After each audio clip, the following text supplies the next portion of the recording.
আসসালামু আলাইকুম। সারা বাংলাদেশের আওয়ামী লীগের নির্বাচন যে যেখানে আছেন আপনারা প্রস্তুত থাকেন। আমার জন্মভূমি আমার জন্মস্থান ঢাকা 16 আসন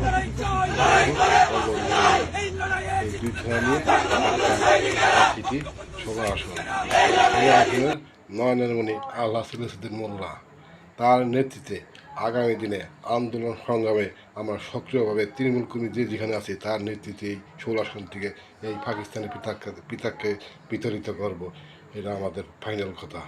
দ্বিতীয়ত, রূপনা থানা আওয়ামী লীগের সভাপতি, সাবেক থানাওয়ার্ডের কাউন্সিলর, সাবেক পল্লবী থানা যুবলীগের সভাপতি, আমাদের প্রিয় নেতা রূপনা থানা আওয়ামী লীগের সভাপতি হাজির রজব ভাইয়ের নেতৃত্বে রূপনগরে কোনো পাকিস্তান হামলার বাহিনী থাকতে পারবে না। আর রবিন ভাইয়ের নেতৃত্বে অর্থাৎ সে হলো রূপনা থানা আওয়ামী লীগের সাধারণ সম্পাদক রবিন ভাইয়ের নেতৃত্বে এই রূপনা থানার ভিতরে কোনো পাক বাহিনী সন্তান নাকি থাকতে পারবে না।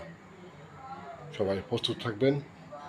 ঢাকা 16 আসনের মাননীয় নেত্রীর প্রিয় ব্যক্তি আল্লাহ সিলাসির মোল্লার নেতৃত্বে এই ঢাকা 16 থেকে জামাত, বিএনপি, এনসিবি এই কোলাঙ্গারের বাচ্চাকে এই দেশেতে বিতাড়িত করেই তারপরে বঙ্গবন্ধু সৈনিকরা ঘরে ফিরবে, তার আগে ফিরবে না।